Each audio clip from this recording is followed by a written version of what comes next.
Salam dan bahagia. Pendidikan adalah aspek terpenting dalam kehidupan manusia, sehingga manusia mendapatkan keselamatan dan kebahagiaan yang setinggi-tingginya. Seorang bapak pendidikan yang kita kenal dengan Ki Hajar Dewantara menciptakan trilogi Ingarso Sung Tulodo, Ing Madya Mangunkarsa, Tutwuri Handayani.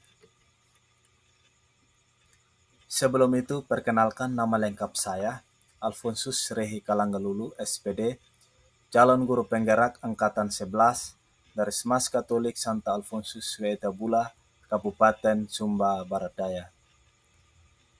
Kesimpulan dan refleksi saya hari ini mengenai pemikiran-pemikiran Ki Hajar Dewantara. Adapun intisari pemikiran Ki Hajar Dewantara tentang pendidikan ada 4. Yang pertama, pendidikan dan pengajaran. Yang kedua, dasar-dasar pendidikan yang menuntun. Yang ketiga, kuadrat alam dan kuadrat zaman. Dan keempat, budi pekerti. Yang pertama, pendidikan dan pengajaran. Menurut Ki Hajar Dewantara, pengajaran dan pendidikan guna kehidupan bersama, di mana pendidikan tidak boleh dijadikan sebagai paksaan. Justru pendidikan haruslah memberikan kemerdekaan terhadap manusia, yang memerdekakan untuk membentuk ketetapan pikiran dan batin. Karena ketetapan pikiran dan batin itulah yang nantinya akan menentukan kualitas seseorang, sehingga membentuk kualitas suatu bangsa. Ada 2 hal di sini yang ditekankan. Yang pertama, arti pendidikan itu sendiri memberikan fokus penekanan dalam pemberian pengetahuan, sedangkan pengajaran menekankan pada karakter peserta didik. Yang kedua, dasar-dasar pendidikan yang menuntun. Menuntun segala kuadrat yang ada peserta didik agar mereka dapat mencapai keselamatan dan kebahagiaan yang setinggi-tingginya, baik sebagai manusia maupun sebagai anggota masyarakat.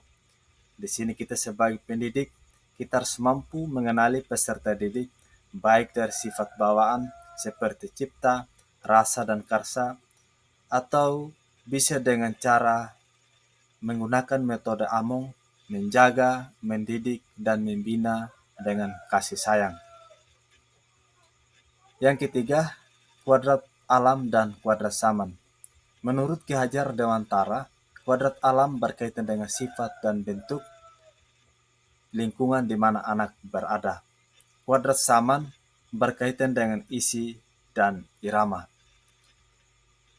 Di sini kita sebagai guru, kita dapat membentuk pendidikan yang holistik dan relevan dengan kebutuhan anak, sehingga dalam pengembangan seluruh potensi peserta didik seperti intelektual, emosional, psikis, sosial, estetika, dan spiritualnya dapat terbentuk.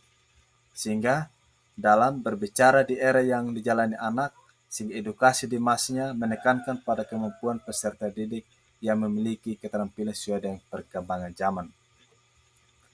Yang keempat, budi pekerti.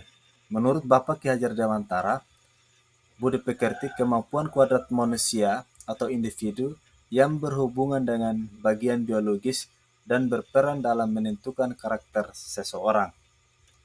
Jadi sini budi pekerti berbicara tentang tingkah laku, nilai-nilai norma agama, hukum, tata krama, sopan santun, norma budaya, dan adat istiadat di tengah masyarakat. Adapun refleksi saya hari ini ada 4. Yang pertama, siswa adalah individu yang merdeka belajar. Mendidik dengan hati adalah tugas guru. Memanusiakan manusia adalah tugas kita sebagai guru. Dengan memerdekakan baik secara fisik, mental, jasmani, dan rohani. Yang kedua, guru adalah panutan. Keterampilan, disiplin, mengajar, dan berbicara. Guru adalah cermin bagi peserta didik. Yang ketiga, alam dan keluarga menjadi ruang bagi peserta didik untuk memperoleh budi pekerti. Di tengah keluarga, di tengah masyarakat, terus kita menanamkan nilai-nilai, norma-norma agama dan hukum. Terus di tengah lingkup pendidikan, terus kita memberikan edukasi untuk meningkatkan minat belajar peserta didik dan terus menekankan pada karakter peserta didik.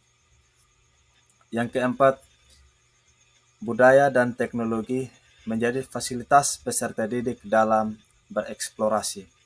Di sini kita sebagai pendidik terus memberikan edukasi terhadap peserta didik akan pentingnya perkembangan zaman untuk mereka ikuti. Demikian refleksi dan kesimpulan saya hari ini. Semoga bermanfaat. Salam guru penggerak.